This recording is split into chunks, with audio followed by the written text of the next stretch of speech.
அனைவருக்கும் இனிய மாலை வணக்கம். நம்முடைய தமிழ்நாடு தமிழ்ச்சங்கம், நெதர்லாந்து சூரிய தமிழ் தொலைக்காட்சி, ஸ்ரீ கன்யகா பரமேஸ்வரி மகளிர் கலை மற்றும் அறிவியல் கல்லூரியின் வாசவி தமிழ் இலக்கிய மன்றம் அகத்தர உறுதி அமைப்பு குழுவுடன் இணைந்து நடத்துகின்ற நமக்கு தமிழ் இலக்கியங்களில் பெண் ஆளுமைகள் எப்படியெல்லாம் கொண்டாடப்படுகின்றன என்பதை மட்டுமல்லாமல் அவர்கள் எந்த அளவிற்கு உறுதி வாய்ந்தவர்களாகவும் அறிவு நிறைந்தவர்களாகவும் ஒரு ஆளுமைத்தன்மையை நிரூபிக்கிறவர்களாகவும் இருக்கிறார்கள் என்பதை நாம் கடந்து வந்த அந்த உரை ஆசிரியர்களின் கூற்றுக்களை கேட்கும் போது நம்மால் உணர்ந்து கொள்ள முடிகிறது. அதுபோன்று இன்றும் ஒரு மிகச்சிறந்த ஒரு பெண் ஆளுமையாக அல்லூர் நன்முல்லையார் என்ற ஒரு அருமையான பெண் ஆளுமையை பற்றி நமக்கு இங்கே உரையாற்ற வந்திருப்பவர் மதிப்பிற்குரிய முனைவர் பா. கிருஷ்ணன் ஐயா அவர்கள். அவர்களை அன்புடன் வருக என வரவேற்கிறோம்.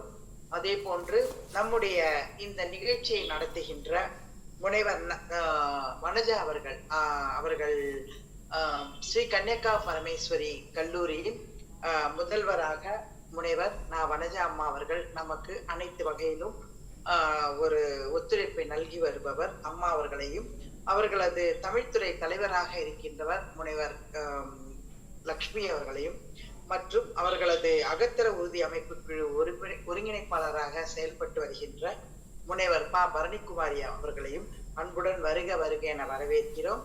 அதே போன்று நம்முடைய தமிழ்நாடு தமிழ்ச்சங்கத்தின் தலைவராக இருக்கின்ற முனைவர் ரா. ஹேமலதா அவர்களையும் பொதுச் செயலாளர் மதிப்புறு முனைவர் பொன் ஆதவன் ஐயா அவர்களையும் நமக்கு தொடக்க உரையாற்றி எப்போதும் பல்வேறு வகையில் இந்த நிகழ்ச்சிக்கு நிழலாக தொடர்ந்து வரக்கூடிய தமிழ்ச்சம்மல் கவிதை கணேசன் ஐயா அவர்களையும், நம்முடைய கௌரவ ஆலோசகர் முனைவர் நீலகண்ட பிள்ளை ஐயா அவர்களையும், நிர்வாக செயலாளர் கவிஞர் கார்த்திக் திலகன் ஐயா அவர்களையும், பொருளாளர் பிரகாஷ் ஐயா அவர்களையும் மற்றும் கருத்தரங்க நெறியாளர் முனைவர் சாந்தகுமாரி அம்மா அவர்களையும் அன்புடன் வருக என வரவேற்று மகிழ்கிறோம்.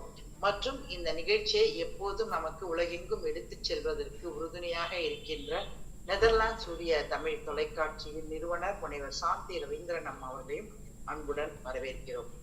இன்றைய நிகழ்வில் நமக்கு முதலாவதாக தொடக்க உரை ஆற்றுவதற்காக நம்முடைய பசுமை நாயகன் மதிப்பிற்குரிய கவிதை கணேசன் ஐயா அவர்களை அன்புடன் அழைக்கிறோம். ஐயா வணக்கம்.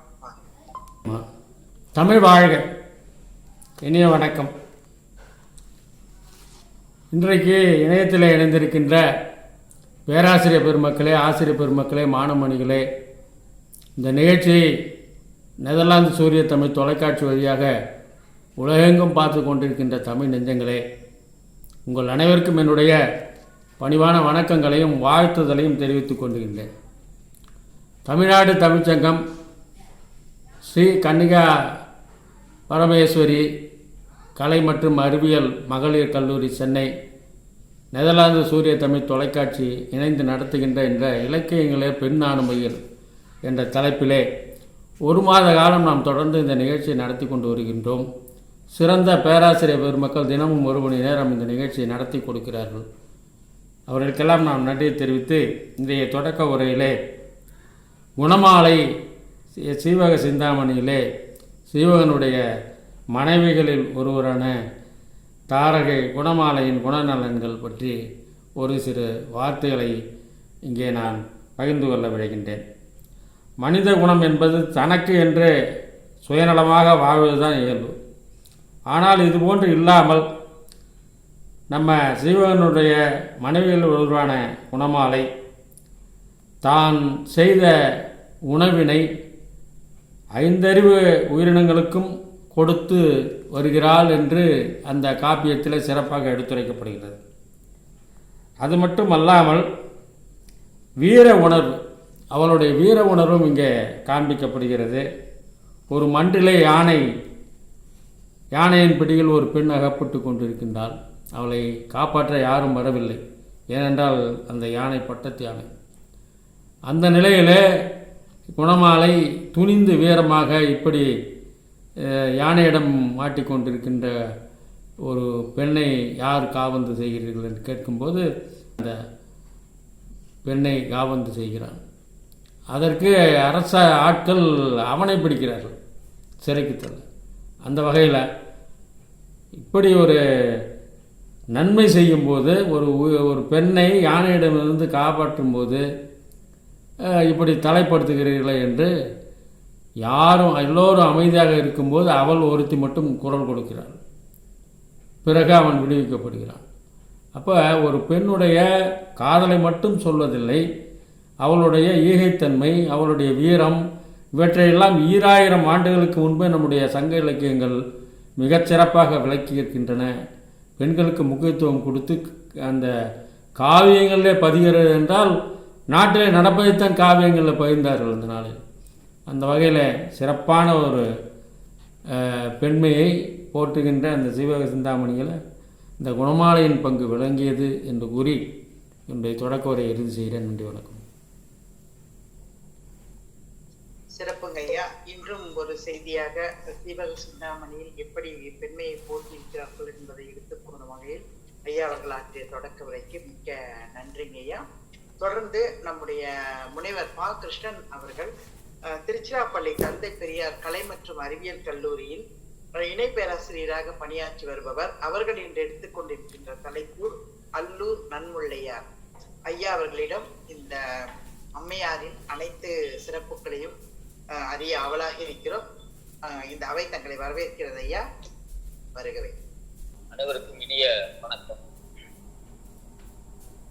தமிழ்நாடு தமிழ் சங்கமும் நெதர்லாந்து கூடிய தமிழ் தொலைக்காட்சியும் ஸ்ரீ கன்னிகா பரமேஸ்வரி கலை மற்றும் அறிவியல் கல்லூரியும் இணைந்து நடத்தக்கூடிய தமிழ் இலக்கியத்தின் பெண் ஆளுமைகள் என்னும் இந்த நிகழ்வுக்கு தொடர்ந்து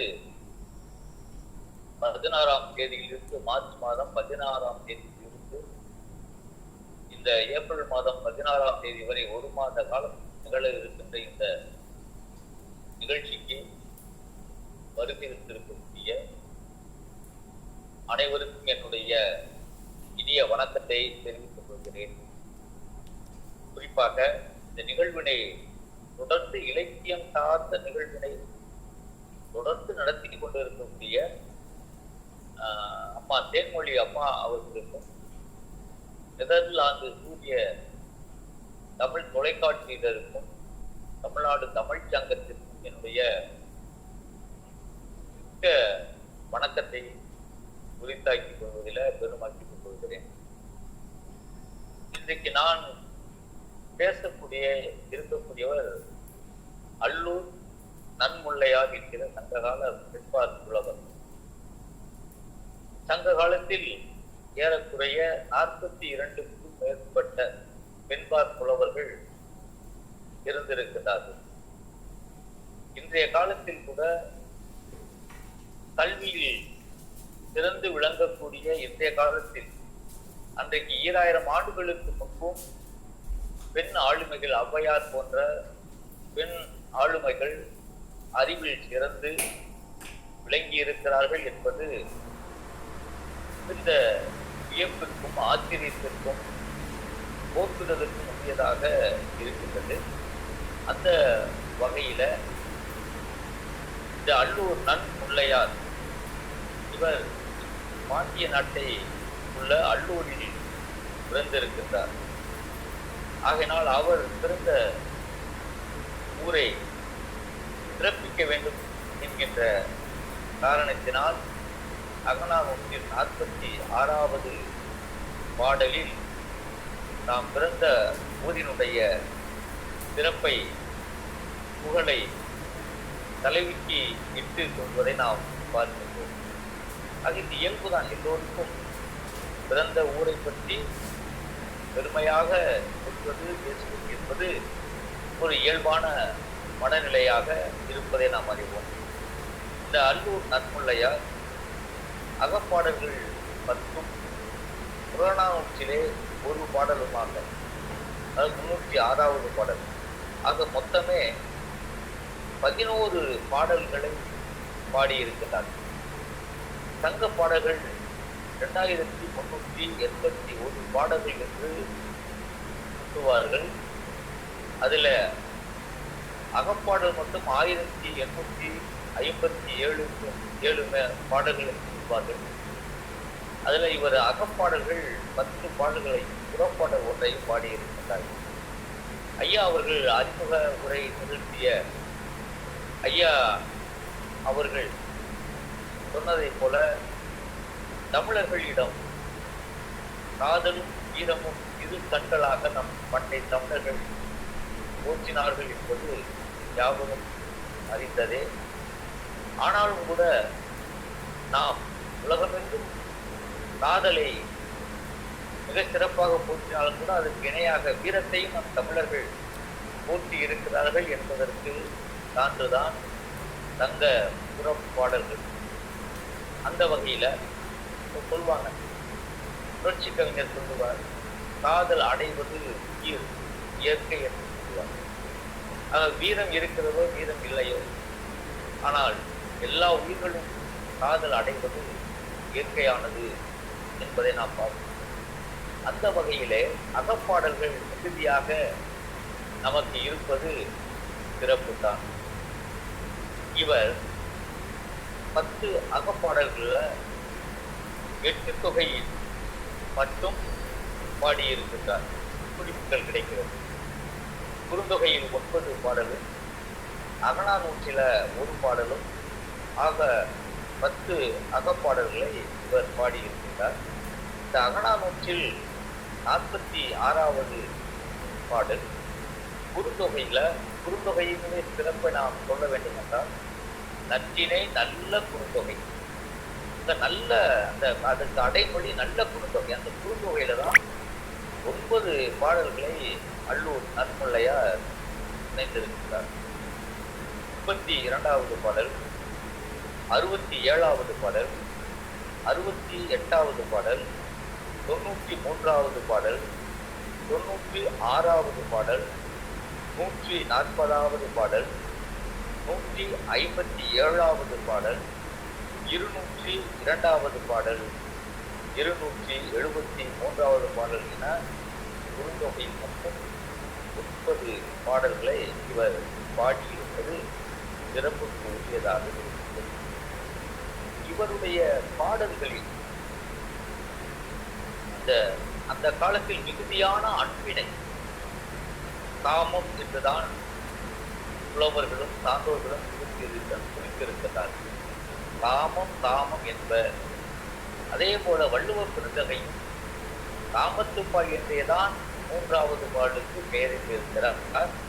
பிற்கால உரையாசிரியர்கள் அதை இன்பத்துப்பால் என்று மாற்றியதாக நாம் பார்க்கிறோம். அந்த வகையிலே இந்த காம வெளிப்பாட்டினை, மிகுதியான அன்பினுடைய இயக்கத்தை, அந்த காலத்தில் இருந்த பெண்களுடைய தலைவியினுடைய அச்சத்தையும், தலைவன் மீதான ஒரு கோபத்தையும் இவருடைய பாடல்கள் வெளிப்படுத்துவதை நாம் பார்க்கிறோம். அது மட்டுமல்ல, அக்காலத்தில் இருந்த சமூக நிலையில் பெண்கள் மீதான உடைமை சமூக கட்டுப்பாடுகள், அவர்களுடைய உள்ளத்து உணர்வுகளை அல்லூர் நன்முல்லையாருடைய பாடல்கள் வெளிப்படுத்துகின்றன. இந்த சமூக கட்டுப்பாடு, ஆண் மடலேறுதல் என்பது ஆணுக்கு உரியதாக இருக்கிறது. கடலென்ன காமம் உணர்ந்த போது மடலேறா பெருமை உடைத்து என்று பெண்ணுக்கு அந்த கால சமூகத்தில் ஒரு கட்டுப்பாடு விதித்திருக்கிறார்கள். அதே போலதான் தலைவன் மரத்தை விட்டு வருவான், அவனை ஏற்றுக்கொள்ள வேண்டும் என்கிற நிலையும் அக்காலத்தில் இருந்திருக்கிறது. ஆக இப்படி இந்த சமூக நிலையில பெண்கள் மீதான உடைமை சமூகம் விதித்திருந்த கட்டுப்பாடுகள் அவர்கள் உள்ளத்து உணர்வுகளை வெளிப்படுத்தக்கூடியவனவாக இவருடைய பாடல்கள் அமைந்திருக்கின்றன. உள்ளுரை, இறைச்சி இவையெல்லாம் இவருடைய பாடல்களிலே பயின்று வருகின்றன. முதற் பொருள் இவையும் பயின்று வருகிறது, கருப்பொருள்கள் எல்லாம் பயின்று வருவதை பார்க்கின்றோம். அந்த வகையில முதலில் இந்த அகநானூற்றில் 146வது பாடல், இந்த 46வது அகநானூற்றின் 46வது பாடலை நம்ம பார்த்தோம்னா, இது மருதத்திணை பாடல். எல்லாருக்குமே தெரியும் மருதம். இந்த அன்பின் ஐந்திணையில இந்த மருதத்திணை வந்து வளமான செழிப்பான ஒரு திணை என்று சொல்லப்பட முடியும். மருதம் வயலும் வயல் சார்ந்த இடமும் என்பதை பார்க்கின்றோம். இங்கே நீர்நிலைகள், செல்வ செழிப்பு, வறுமை நிலை இல்லாமை போன்றவைகளினால் இந்த இளம் அங்கே வாழக்கூடிய தலைவன் இவர்களுக்கெல்லாம் ஒரு இறுதியான ஒரு அவர்களுக்கு இந்த அன்பினை ஏற்படுத்தி அவர்கள் தன்னுடைய தலைவியை விட்டுவிட்டு மரத்தேரிடம் செல்லக்கூடிய ஒரு நிலை இந்த மருதத்தினை கீழ் வாழ்ந்திருக்கக்கூடிய தலைவன்களுக்கு உறுதியாக இருந்திருக்கிறார்கள் என்பதை நம்ம பார்க்கிறோம். இங்கே கவிஞர் கண்ணதாசன் அப்படின்னு சொல்வார், அது செல்வ செழிப்பு உள்ளவர்களிடம், செல்வந்தர்களிடம் ஒழுக்கம் என்பது இருக்காது என்று அவர் கவிஞர் கண்ணதாசன் சொல்லி இருப்பார். அந்த ஒழுக்கம் என்பதற்கு வரையறை ஒவ்வொருவரும் ஒவ்வொன்றை சொல்லுவார்கள். இங்கே இந்த மருதம், இந்த திணை என்றாலும் ஒழுக்கம் என்றுதான் பொருள். இன்னும் ஒன்று இந்த மருத திணை பாடல், இது மருத திணை பாடல். இப்ப தலைவன் வந்து தன்னுடைய தலைவியை விட்டுவிட்டு மரத்தையர் வீட்டிற்கு சென்று தங்கிவிட்டு திரும்ப தன்னுடைய இல்லத்திற்கு வருகின்றான். அப்பொழுது தோழி வாயில் மறுக்கின்றாள்.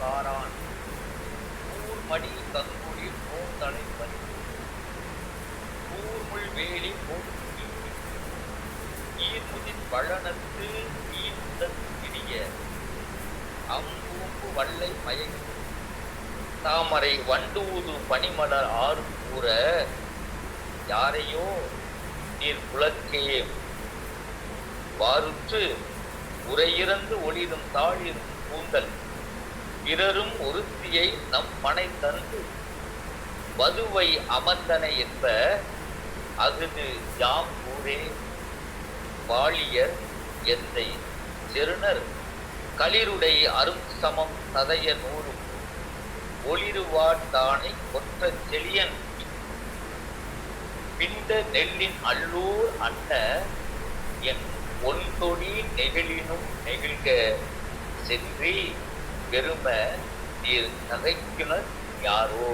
இந்த ஏகாரவற்ற யாரோ அறியாத தலைவனை ஒரு முன்பின் அறியாதவர் போல அவன் செய்த அந்த பரத்தேர் இல்லிற்கு சென்று விட்டு வருகின்ற அந்த செயலை அறிந்து கொண்டு அவன் மீது கோபம் கொண்டிருக்கக்கூடிய தோழி அறியாதவர் போல இங்கே பேசுவதாக நாம் வந்து பார்க்கிறோம்.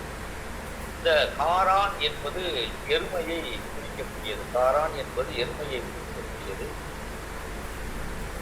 அதே போல பழனம் என்பது வயலை குறிக்கக்கூடியது. இந்த களனி மாத்து இழுத்து முகுத்தி பழனம் பழன வாழை கதுமு ஊரன் என்ற வேறொரு பாட்டு வரும். அது மாதிரி இங்கே பழனம் என்பது வயலை குறிக்கக்கூடியது. வதுவை என்பது இங்கே திருமணத்தை குறிக்கக்கூடியது. சரி, இங்க இந்த பாட்டுல என்ன சொல்றாங்க அப்படின்னா, தலைவி என்ன செய்தான், தலைவனுடைய தலைவனுடைய பரத்தமை ஒழுக்கத்தை வந்து காரணமாக அவனோடு ஊழல் கொண்டிருக்கிறான். ஊழலும் ஊழல் நிமித்தமும் என்பதை நம்ம பார்க்கணும். ஊழல் கொண்டிருக்கிறான். அப்போது தலைவன் என்ன செய்தான்னா, அந்த பரத்தையருடைய இல்லில் இருந்து அந்த சேரியில் இருந்த இப்ப பார்ப்பனச்சேரி, இடைச்சேரி, பரத்தையர் சேரி, இப்படியெல்லாம் வந்து சேரி என்றால் ஊர் என்று பொருளிலே சங்க காலத்திலே அது உணர்த்தப்பட்டு இருக்கிறது. நம்ம சிலப்பதிகாரத்தில் கூட இளங்கோவடிகள் புறம் சேரி இருந்த காதை என்று ஒரு காதையை வைத்திருக்கிறார். அப்போ சேரி என்றால் ஊர் என்று பொருள், மக்கள் வசிக்கக்கூடிய பகுதி ஊர் என்று பொருள். அதுபோல அவன் என்ன பண்றான், பரத்தையர் அங்கிருந்து அந்த எல்லை வர்றான். வந்துட்டு தலைவன் வந்து என்ன செய்யறான், தோழியை வந்து வாயில் வேண்டி நிற்கிறான். அப்பொழுது தோழி வந்து தலைவனுடைய அந்த கூடா ஒழுக்கத்தை சுட்டி காட்டி அவனை வந்து வாயில் மறுத்து சொல்வதாக இந்த பாட்டு. இப்போ இந்த என்ன செய்யுது அப்படின்னா, இந்த எருமை வந்து சேற்றில கலக்கி சேற்றை நீக்கு அங்கே விழுந்து கிடக்கும் இல்லைங்களா? சேற்றில் நிற்பதை இந்த எருமை, பெருத்த எருமை சிவந்த கண்களை கொண்டு சிவந்த கண்களை உடையதான். இந்த எருமை என்ன செய்யுது அப்படின்னா, ஊர் உறங்கக்கூடிய இரவு நேரத்துல கயிற்றை அறுத்து கொண்டு போய் என்ன செய்யணும், அந்த முள் வேலியெல்லாம் தாக்கிட்டு அதை கொம்பினால், தன்னுடைய அந்த எருமை கொம்பினால் அதை அகற்றிட்டு வயல்ல போய் வயலுக்குள்ள போகுதா. அப்ப அந்த கயல் மீன்கள்லாம் அந்த உகழக்கூடிய அந்த மீன்கள் அழித்து ஓடக்கூடிய அந்த அழகிய வயல்களை உடைய ஊரினை கொண்டிருக்கக்கூடிய தலைவனே, வளமிக்க தலைவனே அப்படின்னு சொல்லி தோழி அவன்கிட்ட சொல்றான். சொல்லிட்டு உன்னை நான் பேசுறதுக்கோ அது எடுத்து சொல்றதுக்கோ நீ என்ன, எனக்கு என்ன உறவினர் தான், என்ன உறவினர் இல்லை அப்படின்னு சொல்றான். ஏன்னா இங்க தெரிந்தும் அவனுடைய தீய ஒழுக்கத்தை அதை இவ மறைமுகமாக கண்டிப்பதாக நீ தெரியாத மாதிரி சொல்றான். இந்த ஊரில் பார்த்தீங்கன்னா நீ இந்த தப்பிச்சு விழுகின்ற மலை அழகிய கரிய கூந்தலுடைய ஒருத்தியை நீங்க அழைத்து வந்த வீட்டுக்கு இல்லிற்கு அழைத்து கொண்டு காட்டி நீ அவளை மனம் செய்து திருமணம் செய்து கொண்டாய் என்று கூட சொல்லக்கூடிய அளவுக்கு நீ இருக்கக்கூடியவன். அதனால நீ அதை நீ செய்தாய் என்ன, நாங்கள் நான் அப்படிலாம் நாங்கள் சொல்ல மாட்டோம், நான் சொல்ல மாட்டேன், நீ வாழ்வாயாக அப்படின்னு அவனை இங்கே வாழ்வாயாகனா வாழ்த்துறதல்ல, இங்கே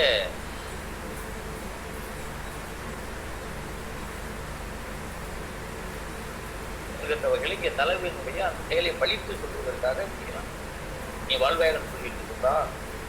பகைவர்களுடைய அந்த அவங்களுடைய அந்த ஊரை பற்றி சொல்லுகிற பொழுது, அந்த அல்லூரை பற்றி சொல்லுகிற பொழுது சொல்றா, பகைவர்களுடைய யானைகளை கொண்டு அந்த ஒருதற்கு அறிய போரில் பகைவர்கள் சிதறும்படியாக அழிக்க கூடிய வலிமை உடைய வாட்படையை உடைய வெற்றி பொருத்திய தெளியனுடைய அந்த நெற்குவியலை உடையது இந்த அல்லூர் என்கிற அந்த ஊரு.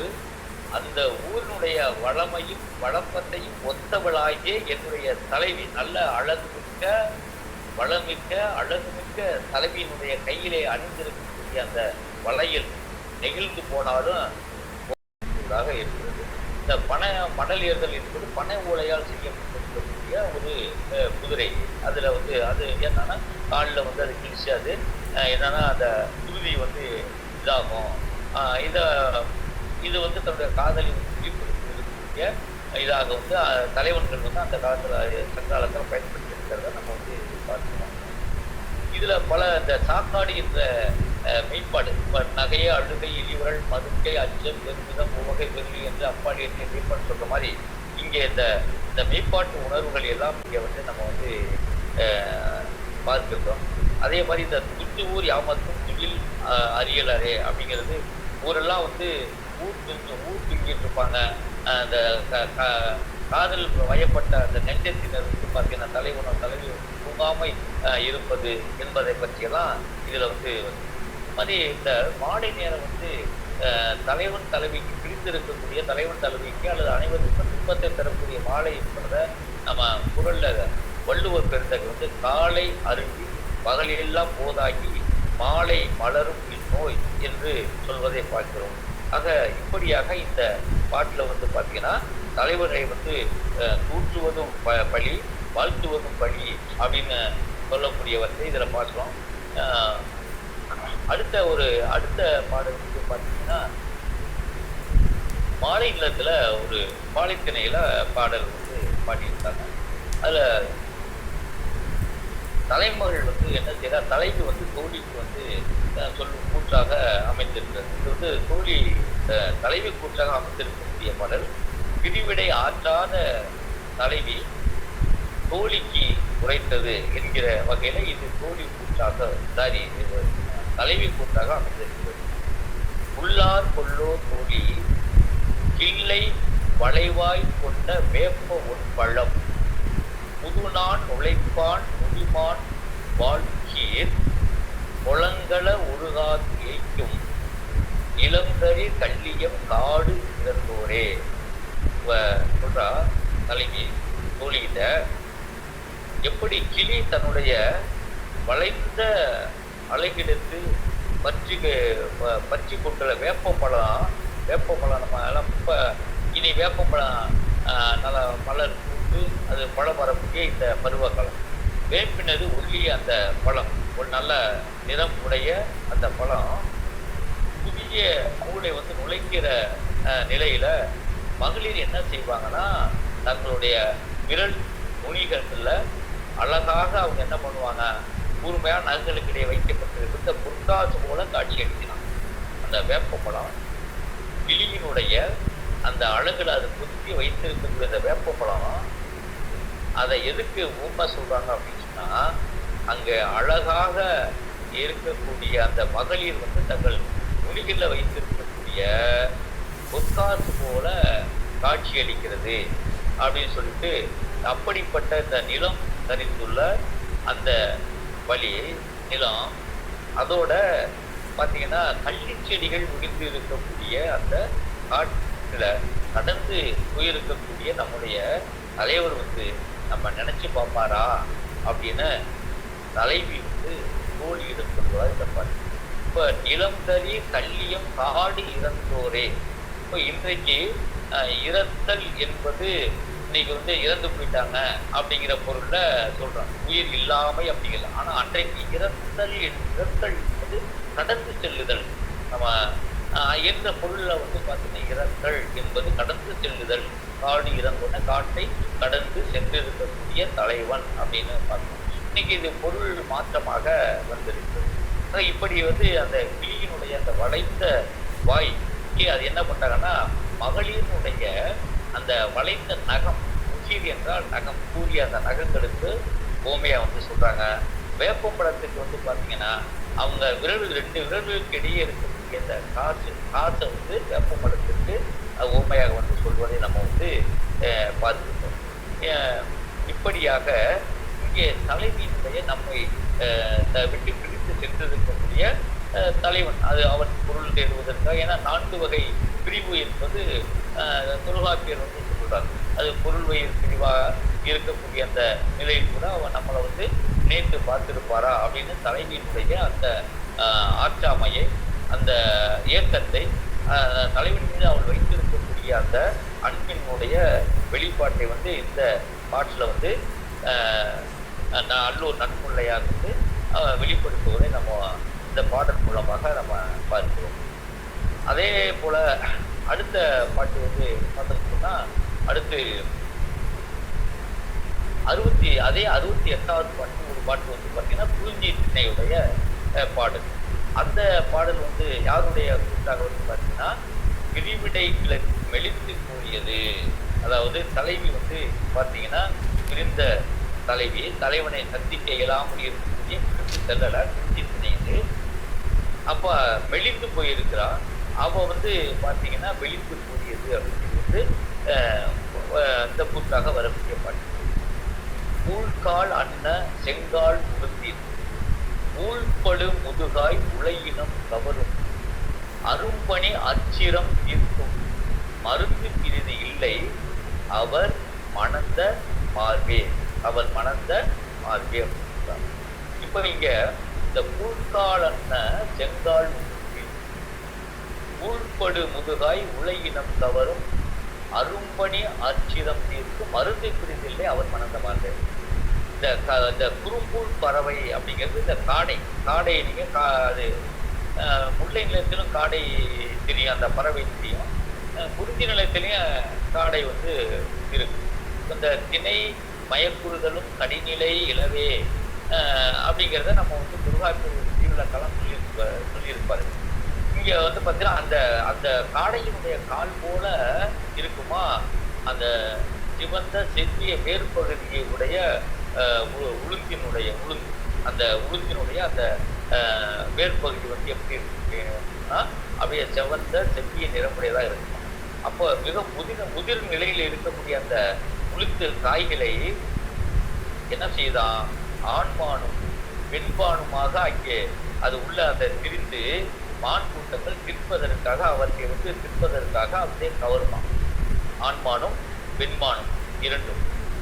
இப்படிப்பட்ட பொருத்தருக்கு அறிந்த பனிக்காலத்தில் உண்டாகக்கூடிய இந்த காம நோயை நீக்கும் மருந்து என்னை தழுவி சென்ற அவருடைய மார்பே ஆகும், வேறு எதுவுமே இல்லை அப்படின்னு சொல்றாங்க. அதாவது ஏன் அப்படி தோழி வந்து கேட்டிருப்பாங்க, ஏன் உடம்பு வந்து வெளித்து இந்த பசலை நோய் அப்படின்னு சொல்லி நம்ம கண்களைக்கின்ற சொல்லுவோம், பசலை படர்ந்தது பசலை நோய்.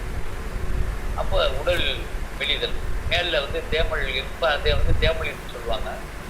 அப்புறம் வந்து உடல் மெலிந்து போதல், அதுக்கு வந்து பார்த்தீங்கன்னா கனவின் அரங்கல் இதெல்லாம் வந்து துர்காப்பேர் வந்து துர்காபத்தில் வந்து அதெல்லாம் வந்து சொல்லுவார். அதுபோல் தோழி வந்து கேட்டிருப்பான். அப்போ சொன்ன உடல் மெலிவுக்கு என்ன காரணம் அப்படின்னு சொல்லும் பொழுது அதுக்கு நான் இப்போ வந்து அதை சொல்லி தலைவனுடைய பிரிவை வந்து சொல்லிட்டு அதை நாம் உடல் மெலிவு அந்த நோய்க்கு மருந்து எது அப்படின்னா என் தலைவனுடைய மார்பு தான் வந்து மருந்தாக அவனுக்கு வேறு எதுவுமே இல்லை அப்படின்னு சொல்லி. இப்போ வள்ளுவர் சொல்லுவார், அதாவது இரு நோக்கு இவ்வளவுன்றது ஒரு நோக்கு வந்து நோய் நோக்கு, அந்நோக்கு மருந்து என்று சொல்வார் இல்லைங்களா. அதே மாதிரி இங்கே வந்து பார்த்தீங்கன்னா தலைவன் வந்து என்னை தள்ளி அந்த மார்பு தான் என்னுடைய மெலித்து இருக்கக்கூடிய இந்த நோய்க்கு வந்து அது மருந்தாக வந்து அமையும் அப்படிங்கிறத இதில் வந்து இந்த பாட்டில் வந்து மிக சிறப்பாக வந்து சொல்வதை நம்ம பார்க்கணும். அதில் இந்த ஓமை வந்து நம்ம பார்த்தோம்னு சொன்னால் இந்த உளுத்தினுடைய பேருக்கு வந்து எதை வந்து ஊமையாக சொல்கிறாங்க அப்படின்னா அந்த காடை பறவையினுடைய அந்த காலுடைய வண்ணத்தை சொல்கிறாங்க. அப்புறம் உளுந்த அந்த வடிவத்தை சொல்கிறாங்க. அப்புறம் அளவு, அது வந்து என்ன காடை வந்து ரொம்பவும் வந்து பெருசாக இருக்காது, அதில் சிறிய வகையாக வந்து இருப்பதை பார்த்துப்போம். இன்றைக்கு இந்த இறைச்சி கடைகள்லாம் காடை விற்பதை பார்க்கிறோம். அது மாதிரி அது ஓமையாக வந்து சொல்கிறாங்க. அதே போல் வந்து பார்த்திங்கன்னா அந்த குரங்கு, யானை, மான் இந்த விலங்குகள்லாம் என்ன பண்ணோம் அப்படின்னா அதே விலங்குகள் அப்புறம் அன்பில் பறவை, புறா இவையெல்லாம் வந்து ஆணும் பெண்ணுமாக இணைந்து செல்லக்கூடிய அந்த காட்சிகள் வந்து தனியே இருந்து செல்லக்கூடிய அந்த தலைவன் தலைவிக்கு அது என்ன ஆகும் அப்படின்னு சொன்னால் மிகுந்த அந்த புணர்தல்ங்கிற இன்பத்தை வந்து மிகுவிக்கக்கூடிய அந்த காட்சியாக வந்து இதில் வரும். இப்போ அந்த வகையில் தான் இதெல்லாம் வந்து அவங்க கருப்பொருளாகலாம் வந்து நிறையா ஊமையாகவும் கருப்பொருளாகவும் இந்த பாட்டில் வந்து அல்லூர் நன்பிள்ளையார் அந்த தலைவியினுடைய மெலிவிற்கு காரணம் என்ன என்பதை பற்றியெல்லாம் மிக சிறப்பாக இந்த பாடல்களை சொல்லப்படுவதை நம்ம வந்து பார்க்கணும். அடுத்த 96வது ஒரு சிந்தனை பாடல் வந்து ஒன்று இருக்கு. அது யாருடைய பாடல் அப்படின்னா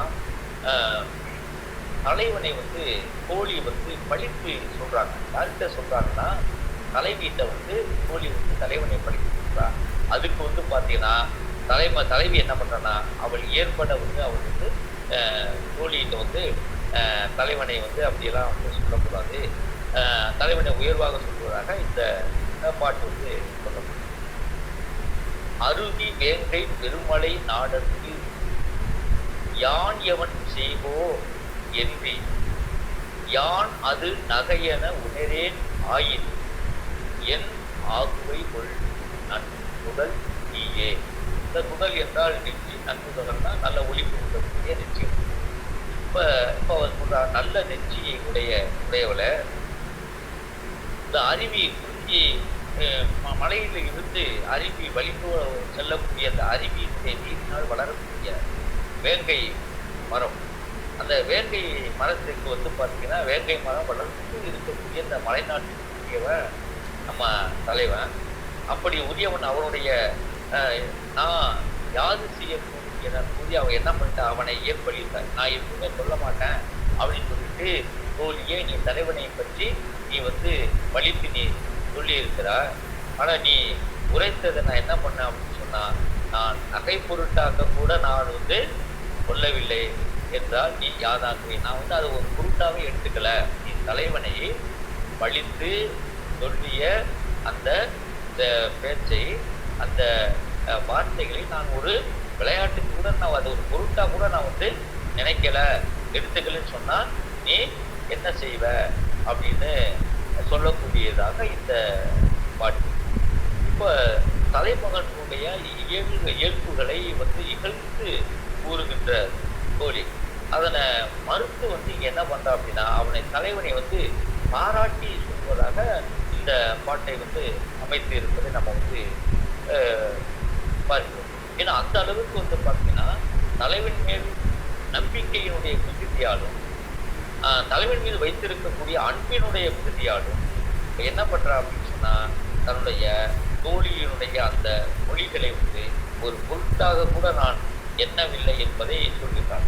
ஏன் அப்படின்னா இப்ப தலைவிக்கு தோழி உயிர் போன்றவன், தலைவியினுடைய நலத்தையே தன் நலமாக கருதக்கூடியவன் தான் தோழி. அப்படிப்பட்ட தோழி தலைவனை பழித்துரைக்கிற போது அதை நான் பொருட்டாக எடுத்துக் கொள்ளவில்லை என்று தலைவி சொல்வது என்பது தலைவன் மீது தலைவி வைத்திருக்கக்கூடிய ஒரு மிகுதியான ஒரு நம்பிக்கை, அன்பு, இவற்றை இந்த பாடல்ல வந்து வெளிப்படுத்துவதை பார்க்கிறோம். தலைவி இப்படியெல்லாம் சொல்வது எதற்காக என்று நாம் பார்ப்போம் என்று சொன்னால், விரைவில் இப்படியாவது சொன்னோம் என்று சொன்னால் விரைவில் இவர்கள் மணந்து கொண்டு அளவு வாழ்க்கையில் இருந்து கற்பு வாழ்க்கைக்கு இவர்கள் வந்து வருவார்கள் என்பதாக. ஏன்னா களவு வாழ்க்கை 6 மாதத்திற்கு மேல் நீட்டிக்கப்படக்கூடாது என்பது ஒரு முறையாக அந்த காலத்திலே வைக்கப்பட்டிருக்கிறது. இன்றைக்கு தான் 5 வருடம், நாங்கள் 5 வருடம் வந்து காதலித்தோம், 10 வருடம் காதலித்தோம், பிறகு இப்போ இதையெல்லாம் தாண்டி லிவிங் டுகெதர் இப்படியெல்லாம் இன்னைக்கு வந்து நம்ம சமூகத்துல இன்றைக்கு பார்க்குறோம். சேர்த்து திருமணம் செய்து கொள்ளாமலேயே சேர்த்து வாழ்ந்துவிட்டு பிறகு வந்து பிரித்து செல்லக்கூடியதெல்லாம் பார்க்கிறோம். நீதிமன்றங்கள்லாம் அதற்கான ஒரு நெறிமுறைகள்லாம் கூட சமூகத்தினர்கள்லாம் சொல்லியிருக்கிறதெல்லாம் வந்து பார்க்குறாங்க. ஆனால் சங்க காலத்தில் வந்து பார்த்தீங்கன்னா அந்த மாதிரி வந்து பார்த்தீங்கன்னா அவர்கள் வந்து ஒரு தலைவனோ தலைவியோ மனம் கொண்டு விட்டார்கள், அன்பு கொண்டு விட்டார்கள் சொன்னால் அவர்கள் பிரித்து சென்று வேறு ஒரு தலைவனையோ தலைவியையோ மணந்து கொண்டதாக எந்த பாடலும் நமக்கு கிடைக்கல. இன்னும் இந்த முல்லை நில மகளிருக்கு இருமணம் கூடுதல் பிள்ளை நலம் மகளிருக்கு இல்லை என்பதையெல்லாம் நம்ம வந்து பார்க்குறோம். அந்த காலத்தில் வந்து பார்க்கிறோம். அந்த மாதிரி அவருடைய இப்படி வந்து இந்த பாடல்களில் வந்து பார்த்தீங்கன்னா தலைவனுடைய அந்த தலைவியினுடைய அந்த நம்பிக்கை, தலைவனுடைய நம்பிக்கை அதை வந்து ஏன்னா அந்த அருவி நீரால் வளர்ந்து வரக்கூடிய வளர்ப்பமிக்க அந்த வளர்ந்து வேப்ப மரம், அந்த வேங்கை மரத்தை போல தலைவன்.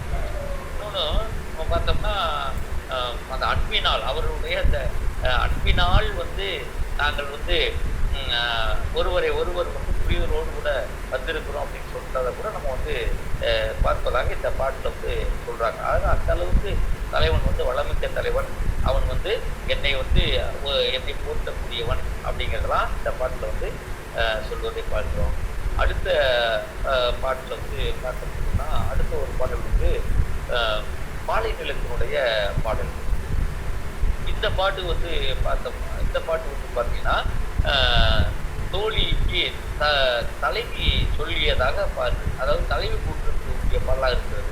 தலைவன் வந்து பொருள் பிரித்து சென்றுட்டான், அதனால வந்து அவன் தலைவன் பிரித்து சென்றதுனா நீ வந்து ஆற்றுகில்லை, நீ வந்து அதை அவனுடைய பிரிவை வந்து தாங்கிக் கொள்ளவில்லை என்று தோழி சொல்வதற்கு அதற்கு தலைவி வந்து மறுத்து சொல்வதாக இந்த பாடல் வந்து இருப்பதை பார்க்கிறோம். வேதின வெறினின் ஓர் முது போட்டு 6 செல் மாக்கள் போல பொருந்தும் கரணே சென்றனர் சுரனே சென்றனர் காதலர். சுரம் என்றால் இந்த பாலினத்து வழி காதலர். முரண் அழித்து ஈங்கியான் அழுங்கிய எவ்வம் யாங்கு அறிந்தென்று இவ் அழுகல் கூறே. இந்த பாட்டுல வந்து தலைவன் கூறிய அந்த கூறிய அறுவாளை போன்ற முதுகினுடைய முதிய ஆண் ஓந்தியானது. இந்த ஓந்தி இது வந்து ஓந்தி அப்படின்னு வந்து இடப்பெரு ஓந்தியானது வழி செல்லும் மாத நிமித்தமாக கொள்ளும்படி வளமாக செல்லும் அரிய பாலை வழியில் சென்றனர். இந்த ஓதி அப்படிங்கிறது ஒரு ஓதி மரம் அப்படின்னு ஒரு மரம். இங்க ஓந்தி என்பது வளைந்து செல்லாத ஓந்தி, ஆண் ஓந்தி. அந்த இன்னைக்கு வந்து அது ஓனான் என்று சொல்கிறார். ஓனான் அப்படின்னு ஓனான் சொல்றாங்க. அதை சில சில ஒவ்வொரு பகுதியில ஒவ்வொரு பேர் வந்து அதுக்கு சொல்றாங்க. அந்த அப்படி நிமித்தமாக கொள்ளும் வளமாக செல்லக்கூடிய அரிய பாலை வழியில் தலைவன் வந்து சென்றிருந்தான். அப்படி அவனுடைய பிரிவினால் நான் வந்து வலிமை இழந்து பிறகு நான் துன்பத்தை பொறுத்து கொண்டுள்ளமையை நீ கெடுதலுடைய ஊர் எவ்வாறு இந்த நான் வந்து இந்த ஊர் வந்து எப்படி வந்து நான் அந்த துன்பத்தை பொறுத்து கொண்டு இருக்கிறேன், ஆனா அதை எப்படி இந்த ஊர் வந்து அறிந்தது அப்படின்னு சொல்லிட்டு இவ என்ன பண்றா அப்படின்னா தோழிக்கு வந்து மறுத்து இருப்பதாக. ஆனா ஊரெல்லாம் வந்து பேசிக்கொண்டாங்க. பேசிக்குவாங்க வந்து தலைவன் வந்து கூட்டி போனதுனால மெழுத்தி போட்டா அதுலேயே வருத்தத்தில் இருக்கிறா, ஆட்டாம இருக்கிறா, இப்படி வந்து பேசியிருக்காங்க. இதை கேட்டிருப்பா தலைவி. அதனால என்ன சொல்ற சொல்றது எப்படி இந்த ஊர் வந்து அதை அறிந்து கொண்டது அப்படின்னு வந்து சொல்றாங்க. இப்போ இந்த வேதினம் அப்படின்னு சொன்னா அந்த ஈர்வாள் அப்படிங்கிறது கூறிய அருவாள் கொண்ட ஈர்வாள் அப்படின்னு அந்த வெறுத்து அப்படிங்கிறது வெறினின் போர். வெறுத்துனா அந்த முதுகு வந்து இடை வளைந்து போத்துங்கிறது இந்த ஆண்பார் பெயர்த்து போத்து அப்படின்னு சொல்லுவாங்க. அதாவது மரத்துக்கும் ஒரு கிளையை வந்து வளர்ந்து வரும்போது போத்து நல்லா வளர்த்துருப்பாங்க.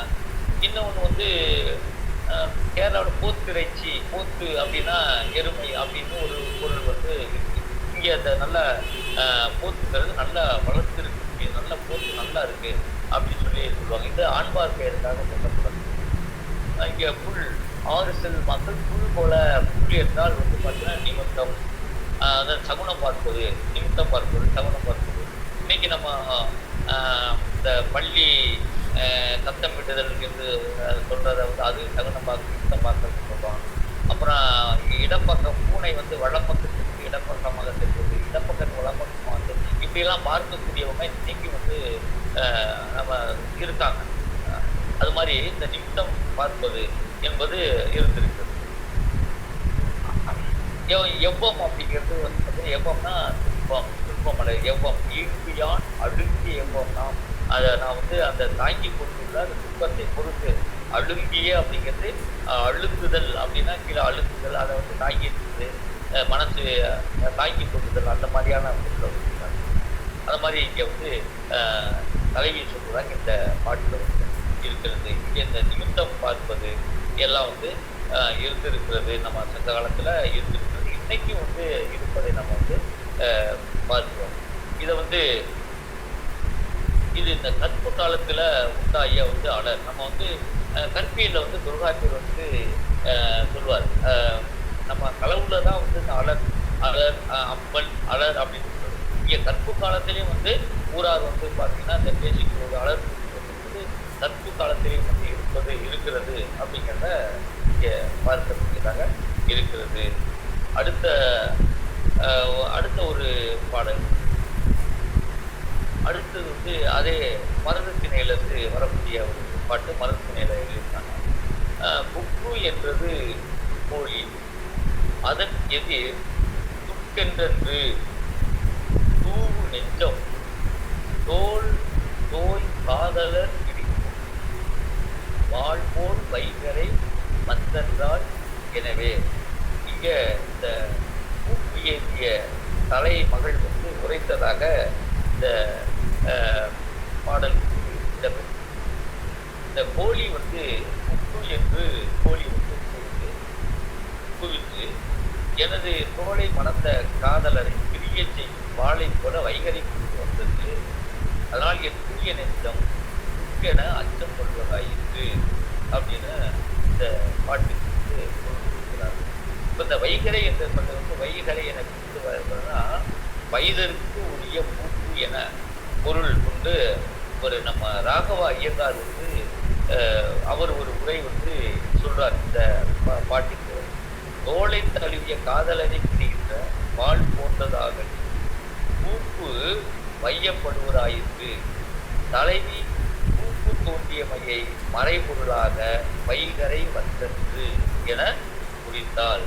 இந்த பூப்படைந்த 6 நாட்களுக்கு தலைவியை தலைவியுடன் வந்து கூடாமல் தலைவன் இருப்பது, அந்த 12 நாள் கழிப்பு தான் கூடுதல் அப்படிங்கிறதெல்லாம் நம்ம தொல்காப்பியத்தில் சொல்லியிருப்பாங்க. எல்லாரும் அந்த மாதிரி இங்கே வந்து அவர் என்ன பண்ணுறாருன்னா, வைகரை எப்படி தலைவி கூப்படைத்ததை வைகரை வந்தது என்று வைகரை வந்தது சிவந்த வானம், அந்த வானம் அந்த மாதிரிலாம் நம்ம வந்து பார்க்குறீங்க. அது மாதிரி வைகரையில் வைதற்குரிய கரை வந்தது என பொருள்படுமாறு இவர் நம்ம ராகவ ஐயங்கார் வைகரையில் வைதற்கு உரிய கரை வந்தது என பொருள்படுமாறு அவர் ராகவ ஐயங்கார் வந்து அதுக்கு உரை வந்து சொல்லியிருப்பதை நம்ம பார்க்கிறோம். அப்போ இந்த மனையுரை போலி என்ன செய்யுமா, தூய்மை அல்லாதவற்றை உணர வல்லது என சுக்கிர நீதி வந்து சொல்றதான். இந்த கோழி என்ன பண்ணுமா, அந்த தூய்மை அல்லாதவற்றை உணர வல்லது அப்படின்னு சுக்கிர நீதி வந்து அது வந்து சொல்றான். ஆக இந்த மனையிலை கோழி என்று அப்படி சொல்வது பார்த்தீங்கன்னா, இந்த இயம்பும் மான்குரல் வந்து இயம்பாது வேறுபட்டு என பூஜ்ய குரலால் தலைவி ஊக்கு எதியமையை வெளிப்படுத்தியது. அப்போ கோழி வந்து பியனுடைய வருகையை வந்து குறைப்பது, அதனை வந்து பார்த்தீங்கன்னா வயது கூறி இருப்பார். ஆக இங்கே இந்த கோழியை வந்து குலத்து கூறாமல் வாள் போல வந்து போன்றது அப்படின்னு வந்து சொல்வதும் பார்க்கிறோம். இது மாதிரி நச்சினார் பிரியார் என்ன செய்கிறார் அப்படின்னா, முன்னாலே பிரிவாகிய குறிப்பிடை பிரிவு என இப்பாடலை மேற்கோளாக அவர் வந்து காட்டுறாரு. கூடிய ஞான்று பிரிதல் எல்லா நாளிலும் வைகரைக்கு பொருந்துவதாகும். இப்பாடலை கூப்பிடை பிரிவு என குறை கொண்டமை ஏற்ப வைகரை என்ற சொல்லிற்கு வைதற்கு உரிய கூப்பு என பொருள் உரைக்கப்பட்டது அப்படின்னு இந்த பாட்டுக்கு வந்து உரையாக இங்கே வந்து தலைவி அந்த கூப்பிய அந்த நிலையை வந்து சொல்வதாக வந்து பார்க்கிறோம். இங்கே பூனா பூவுதல், அந்த உப்புங்கிறது குறைந்து பூவது. அந்த உப்பு அப்படின்னா வந்து அது வந்து ஒரு அச்சம், ஒளிப்பிடிப்பு வந்து அச்சமாக பார்க்கக்கூடியது. வைகரை அப்படிங்கிறது பார்த்தீங்கன்னா அப்புறம் கரை வயது உப்பு வைகரை பொழுதும் அப்படி ரெண்டுக்கும் வந்து உரியதாக பார்க்கறதுக்காக பார்க்கிறோம். ஆக இங்கே வந்து இதுக்கு மேற்கோளாக வந்து இளம்புறனார் பார்த்தீங்கன்னா, தலைவிக்கு இன்பமும் துன்பமும் ஒருங்கு நிகழும் வழிபூட்டு நிகழ்தல். அந்த தொல்காப்பியத்தில் வந்து தலைவியில் வந்து இளம்புறனார் வந்து அவர் உழைத்த உரை வந்து சொல்றாரு. அதே போல நச்சினார் பிரியார் பார்த்தீங்கன்னா, முன்னாள் பிரிவாகிய பிரிவு மற்றொரு தலைவி கூறியதுன்னு அவர் வந்து நச்சினார் பிரியார் வந்து அந்த கல்வியலுக்கு அந்த 31வது நூற்பாக்கு அவர் உரையில் வந்து சொல்வார். அதே போல அகநானூற்றிலேயே இந்த மனைச்செறி கோழி மான்குரல் இயப்போம் அப்படிங்கிற இந்த தொடர் வந்து அகநானூற்றிலே வந்து இடம்பெற்றிருப்பதை பார்க்கிறோம். அதை கோழி குப்பு என்பது பார்த்தீங்கன்னா, வைகரை வந்தது என் நெஞ்சம் கொன்றது அப்படின்னு வந்து சொல்வதாக இதை பார்க்குறோம். ஆக இப்படி இன்னும் வந்து பார்த்தீங்கன்னா, குறுந்தொகையில் 202வது பாட்டு 273வது பாடல்களும் வந்து பார்த்தீங்கன்னா, அதில் இறைச்சி பொருள், உரை, கருப்பொருள் எல்லாமே வந்து வைத்து வருவதை வந்து பார்க்கிறோம். அதே போல் வந்து பார்த்தீங்கன்னா, பொன்னானூற்று புறத்திணை பாடல் ஒன்றிலும் வந்து பார்த்தீங்கன்னா மிக சிறப்பாக அல்லூர் நன்முல்லையார் அவர்கள் அகப்பாடல்களிலும் தம்முடைய அந்த நுட்பமான அந்த சமூகத்தினுடைய நோக்கை, சமூகத்தினுடைய நுட்பமாக நோக்கி, அதோடு வந்து பார்த்தீங்கன்னா இயற்கையின் நுட்பமாக அவர்கள் வந்து கூர்ந்து நோக்கி மற்ற விலங்குகள், பறவைகள் இதனுடைய அந்த செயல் இயக்குதல் தன்மை, செயல்பாடுகள் இயக்குதல் தன்மை இவற்றையெல்லாம் அவங்க நுட்பமாக கூர்மையாக நோக்கி பார்த்ததை விளைவு அவங்க வந்து இந்த மாதிரி பாடல்கள்லாம் வந்து அவர்கள் அதை உள்ளே கொண்டு வந்து மனிதனுடைய மக்களுடையதாக வாழ்க்கை அந்த வாழ்க்கையை மிக நுட்பமாகவும் அன்பு மிகுதியாலும், அப்புறம் பிரிவினால் ஏற்படக்கூடிய அந்த துன்பத்தினுடைய மிகுதியை அவர்கள் எப்படியெல்லாம் வெளிப்படுத்துகிறார்கள் என்பதோடு உளவியல் சார்ந்த நிலையிலும் அல்லூர் நன்முல்லையார் அவர்கள் மிக நுட்பமாக இந்த பாடல்கள் எல்லாம் அவர்கள் எழுதியிருக்கிறார்கள். மிக சிறப்பாக அந்த நல்ல குறுந்தொகை என்கிற அடைமொழிக்கு ஏற்ப அவற்றுக்கு சிறப்பு சேர்க்கின்ற வகையில் அல்லூர் நன்முல்லையார் பாடல்களும் இடம்பெற்றிருக்கின்றன என்று கூறி இந்த வாய்ப்பினை அளித்த நெதர்லாந்து சூரிய தமிழ் தொலைக்காட்சிக்கும் தமிழ்ச்சங்கத்திற்கும் கன்னிகா பரமேஸ்வரி கல்லூரிக்கும் என்னுடைய மீண்டும் நன்றியை தெரிவித்துக் கொண்டு நிறைவு செய்கிறேன். நன்றி, வணக்கம். நான் அந்த தேதியை ஒட்டு எனக்கு இப்போ கடந்த ஒரு 25 நாட்களுக்கு முன்பு இதய மருத்துவ சிகிச்சை கட்டு இதயத்தில் வச்சாங்க. நான் ஒத்துக்கிட்டேன் அப்படிங்கிறதுக்காக தான் இந்த நிகழ்ச்சியில் இன்னைக்கு நான் பேச வந்தேன். இல்லைன்னா மறுத்திருப்பேன். சரி, இப்போ அவங்க ஏற்பாடு செய்ய முடியாதே, அதனால வந்து ஆனால் இந்த வாய்ப்பு கொடுத்தவங்களுக்கு நன்றியை தெரிவித்திருக்கிறேன். நம்முடைய முனைவர் கிருஷ்ணன் ஐயா அவர்கள் எப்போதும் நம்முடைய நிகழ்ச்சிகள் எல்லாம் பங்கேற்று உரையாற்றக்கூடியவர்.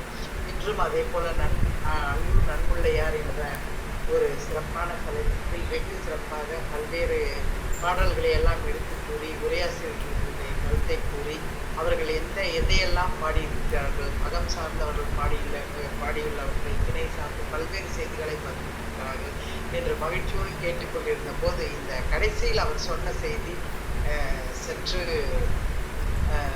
ஒரு வருத்தம் கொடுக்கக்கூடியதாக இருந்தது. ஐயா, உங்களுடைய உடல்நிலை நீங்க வந்து சொல்லியிருந்தாங்கன்னா நிச்சயமாக அவங்க வந்து இன்றைக்கு பேசுவதற்கு இது பண்ணியிருக்க மாட்டாங்க. ஆனா உங்களுடைய அந்த ஒற்றுக்கொண்டதை சரியாக செய்ய வேண்டும் எப்படி இருந்தாலும் என்ற நோக்கத்துடன் நீங்கள் தயார் செய்து வந்து இந்த உரை வழங்கியமைக்கு எங்கள் அனைவரின் நன்றியை மிகவும் பணிவுடன் தெரிவித்துக் கொள்கிறோம் ஐயா. தங்கள் நிறைவான நலம் பெற்று நீங்கள் இன்னும் ஒரு பல்லாண்டு காலம் ஆரோக்கியத்துடன் இருக்க நாங்கள் வந்து நிச்சயமாக இதை வேண்டிக் கொள்கிறோம் ஐயா. மிக்க மகிழ்ச்சி, நன்றி. நம்முடைய நேற்று மருத்துவரிடம் கேட்டுக்கிட்டு தான் நேற்று ரிவ்யூ போனேன். சரி, நீங்க மெதுவாக பேசலாம், ஒன்றும் சவுண்டாக பேசாதீங்க, பேசலாம், நீங்க கொஞ்சம் மெதுவாக பேசுங்க, ஒன்றும் இல்லைன்னு சொன்னா நான் வந்து சரி நம்ம ஒத்துக்கிட்டோம், அதை பேசியே தீரணுங்கிற ஒரு இதில் தான். மிக்க நன்றிங்கம்மா, மிக்க நன்றிங்கம்மா, மிக்க நன்றி. நீங்க மெதுவாக பேசும்போதே எனக்கு தோன்றியது ஏதாவது கொஞ்சம் ஏதோ ஒரு இது இருக்கப்படி எனக்கு தோன்றியது. ஆனா வந்து இவ்வளவு நீங்க வந்து அவ்வளவு 6 இயர்ஸ் சொல்றாங்க பாருங்க, அந்த அளவுக்கு அதை நீங்க செய்திருப்பது உங்கள் மீது என்னுடைய மரியாதை உயர்கிறது ஐயா. மிக்க மகிழ்ச்சி ஐயா, நன்றி. நன்றி ஐயா, நன்றி, மிக்க நன்றி. நீலாயில் நிறை செல்வம் நோயில்லா வாழ்வு பெற்று மீண்டும் எங்களுடைய நிகழ்ச்சியில் கலந்து கொள்ள வேண்டும் என்று இறைவனை வேண்டிக் கொள்கிறேன். நன்றி, வணக்கம். உங்களுக்கு நம்முடைய தமிழ்நாடு தமிழ்ச்சங்கம், நெதர்லாந்து சூரிய தமிழ் தொலைக்காட்சி மற்றும் நம்முடைய ஸ்ரீ கன்னியக்கா கலை மற்றும் அறிவியல் கல்லூரியின் சார்பாக மனமார்ந்த நன்றியை தெரிவித்துக் கொள்கிறோம். நம்முடைய உரையில் தொடக்க உரையாற்றிய நம்முடைய ஐயா கவிதை கணேசன் ஐயா அவர்களுக்கும் மற்றும் இந்த நிகழ்வில் பங்கேற்ற அனைவருக்கும் மனமார்ந்த நன்றியை பதிவு செய்து நிகழ்ச்சியை நிறைவு செய்கிறோம். அனைவருக்கும் நன்றி, வணக்கம். நன்றி. நன்றி.